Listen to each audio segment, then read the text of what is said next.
बिहार में शिक्षकों के ट्रांसफर पोस्टिंग को लेकर बड़ी जानकारी सामने आ रही है, बड़ी खबर आ रही है और एक अपडेट जारी हुआ है, एक चिट्ठी जारी हुई है शिक्षा विभाग द्वारा। आपको सिलसिलेवार ढंग से पूरी बात बताते हैं। शिक्षकों के ट्रांसफर पोस्टिंग को लेकर लगातार किचकिच और फिर बातें और फिर नियमावली भी बनी, लेकिन इन सब के बाद ट्रांसफर पोस्टिंग पर बात नहीं बनी। ट्रांसफर पोस्टिंग को स्थगित कर दिया गया, लेकिन अब बड़ी खबर आ रही है, बड़ा अपडेट आ रहा है। एक चिट्ठी जारी हुई है जिसमें शिक्षा विभाग ने ये कहा है कि 1,90,000 शिक्षकों के एप्लीकेशंस आए हैं और 1,90,000 शिक्षकों में से किन किन शिक्षकों का पदस्थापन होगा, किनका ट्रांसफर पोस्टिंग होगा, इसकी जानकारी सामने आई है। 4 चरणों में इसको विभाजित किया गया है। 4 चरण के अनुसार शिक्षकों की ट्रांसफर पोस्टिंग होगी। पहला चरण है कि अगर असाध्य रोग से कोई शिक्षक पीड़ित है, विभिन्न प्रकार के कैंसर जो होते हैं, तो असाध्य रोग से अगर कोई शिक्षक पीड़ित है तो उनको वरीयता दी जाएगी। पहले चरण की मैं बात कर रहा हूँ। इसके अलावा गंभीर रुग्णता, जिसमें किडनी रोग है, हृदय रोग, लीवर रोग। तीसरा है दिव्यांगता के आधार पर स्वयं नियुक्त, और चौथा है ऑटिज्म यानी मानसिक दिव्यांगता, और पांचवा है विधवा है या फिर परित्यक्ता है। तो वैसे शिक्षकों को पहले चरण में ट्रांसफर पोस्टिंग का लाभ मिलेगा। 1,90,000 शिक्षकों का आवेदन आया है, ये विभाग ने माना है, और इसी को लेकर चिट्ठी जारी हुई है।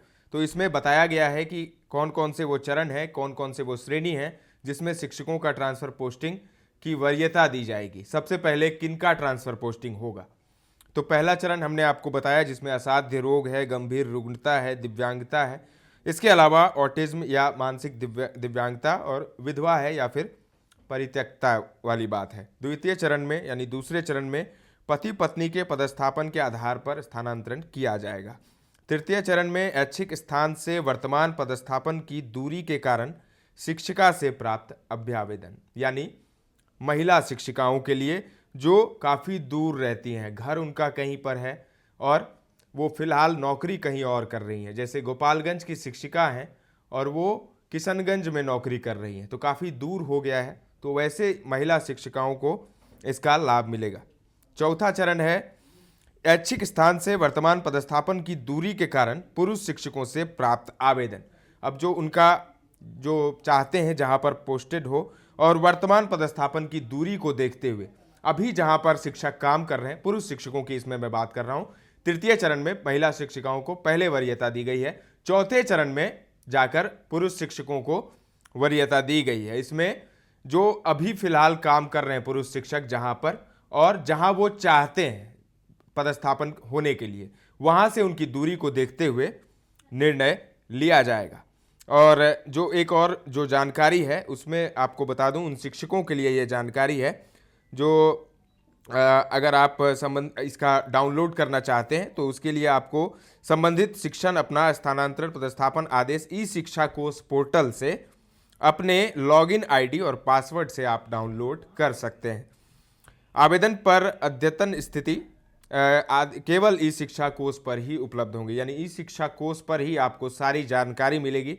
ये लेटर भी वहीं पर है और आगे क्या करना है इसकी भी जानकारी वहीं पर आपको दी गई है।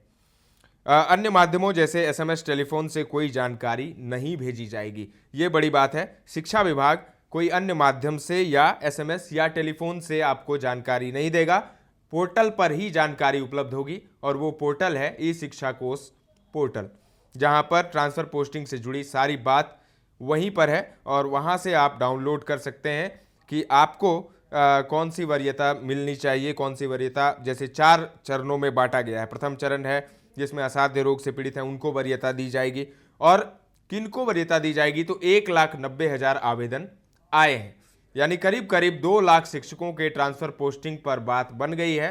अब इनका ट्रांसफर पोस्टिंग हो जाएगा। इसमें महिला शिक्षिकाएं हैं, इसमें पुरुष शिक्षक हैं, और इसके अलावा पति पत्नी जो पदस्थापन का इंतजार कर रहे हैं, पति कहीं और काम कर रहा है, पत्नी कहीं और है, तो उसको देखते हुए भी ये निर्णय लिया गया है और उनको दूसरे चरण में उनका पदस्थापन किया जाएगा। और पहले चरण में जो प्राथमिकता दी गई है उसमें असाध्य रोग से पीड़ित अगर कोई शिक्षक हैं, गंभीर रुग्णता है, या फिर दिव्यांग हैं, वो मानसिक रूप से भी हुए हैं तो उसमें है, और उसके अलावा विधवा है या फिर परित्यक्ता का मामला है, तो वैसे शिक्षकों को लाभ मिलने वाला है। तो ट्रांसफर पोस्टिंग को लेकर आदेश आ गया है शिक्षा विभाग का, और शिक्षा विभाग ने एक चिट्ठी अभी अभी जारी की है जिसमें शिक्षकों के ट्रांसफर पोस्टिंग को लेकर बड़ा अपडेट दे दिया है। विस्तृत जानकारी के लिए आप ई शिक्षा कोश पोर्टल ई शिक्षा को पोर्टल पर आप जरूर जाएं। शिक्षा कोश ऐप जो है वो शिक्षकों के अटेंडेंस में काम आता है, लेकिन ई शिक्षा कोश जो पोर्टल है उस पर आपको सारी जानकारी मिल जाएगी। फिलहाल के लिए इतना ही। तो ट्रांसफर पोस्टिंग को लेकर जो बाट जो रहे थे लाखों शिक्षक, उनके लिए खुशखबरी है, और उनको लेकर एक बड़ा अपडेट अभी सामने आया है शिक्षा विभाग द्वारा, और अभी अभी एक लेटर जारी हुआ है जिसकी जानकारी हम आपको दे रहे थे। विस्तृत जानकारी के लिए ई शिक्षा कोश पोर्टल पर जाएं। पटना से आलोक की ये रिपोर्ट है। ताजा तरीन खबरों का सिलसिला लगातार जारी है, देखते रहें दर्श न्यूज।